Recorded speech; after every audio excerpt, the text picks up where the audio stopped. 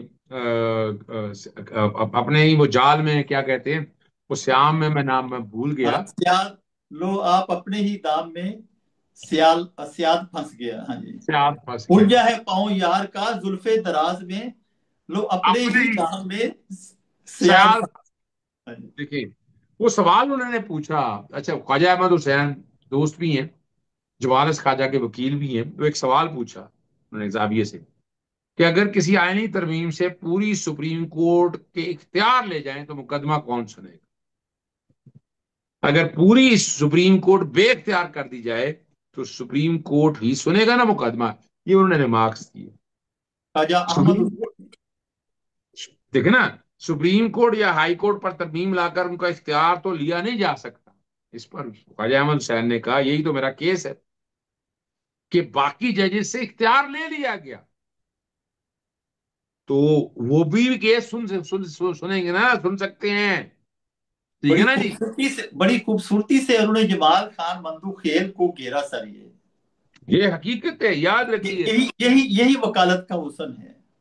یہ دیکھیں نا، یہ بڑا دیکھیں، میں ایک بات تو کنفیوز کرنے کی کوشش کرتے ہیں بڑے بڑے کئی سے، یعنی ایک تو کہتے ہیں کہ جناب آپ لارجر بینچ بنانے کی سفارش کریں اور چیف جسٹس کو کہ نامینیٹ کریں، میں اسے اتفاق نہیں کرتا ان آرگومنٹ سے، میں بائی نہیں کرتا اس بات سے، میں کہتا ہوں کہ کورٹ کہے گی کہ فل کورٹ یہ کیس سنے گا اور چیف جسٹس نے اب کچھ نہیں کرنا، فل کورٹ کیس یہ سنے گا اور اس کے لیے کوئی کمیٹی کے پاس جانے کی ضرورت نہیں، کمیٹی تو اب نا لوور پیڈestal کے اوپر ہے نا، قانون کے تحت کمیٹی بنی ہے نا، آپ تو بالکل آئین کے آرٹیکل 176، 191 اے اور 184(3) کو ملا کر اگر آپ سامنے پڑھیں تو آپ ایسا آرڈر کر سکتے ہیں، آپ کو ضرورت نہیں ہے کمیٹی کے پاس بھیجنے کی۔ میرا آرگومنٹ دیکھیں، میں آج کے ساتھ آپ نے اپنا بڑا مختص آرگومنٹ رکھ دیا، میں ابھی تک کسی نے یہ بات نہیں کی ہے، بالکل میں نے صحیح، آپ کے ساتھ آرگومنٹ رکھ دیا بڑا سیدھا سا، اب بالکل صحیح۔ کورٹ فیصلہ کرے گا کہ کوئی کمیٹی شمیٹی کھیلنا یا بنانا، وہ تو یار ایک قانون کے ذریعے ہے نا، سب آرڈینیٹ ہے، آپ آئین کے تحت، آپ آئین کی پروویژن کو سپرسیڈ تو نہیں کر سکتا نا کوئی قانون، تو آپ تو کانسٹیٹیوشنل پروویژنس کو امپلیمنٹ کرنا ہے اور اسی کو امپلیمنٹ کر کے آپ فل کورٹ بنانے کا آرڈر دیں، اور اسی طرح سے ہے جیسے بے اختیار ہوا، جن ججز کو بے اختیار کیا تو انہیں سننے کا حق ہے۔ سر یہ آج جسٹس محمد علی مظہر صاحب نے ایک عجیب آبزرویشن دی کہ ہم چیف جسٹس کو اگر یہ بیچتے ہیں یہ نہ بینچ بڑا بنانے کے لیے، فل کورٹ بنانے کے لیے، تو وہ تو ان کی تو اب کمیٹی میں کوئی، یعنی کہ نا ایک عام سے ممبر ہیں، جوڈیشل کمیشن آف پاکستان میں بھی ایک عام سے ممبر ہے جس نے یہ بینچ بنایا ہے، عام ممبر ہے، یہ یہ والا تبصرہ کرنا ضروری تھا، اپنے چیف کو ڈی گریڈ کرنا لیکن ضروری اب تھا؟ وہ بنیادی طور پر خود ہی دیکھیں نا، آرگومنٹ سیلف ڈسٹرکشن، انہوں نے چیف جسٹس کی حیثیت ہی ختم کر دی، سر وہ ایسی چیف کی جسٹس تیسی کیا پھر کہے گا؟ کیا رکھی سر، اس آبزرویشن کے ذریعے اپنے چیف جسٹس کو انہوں نے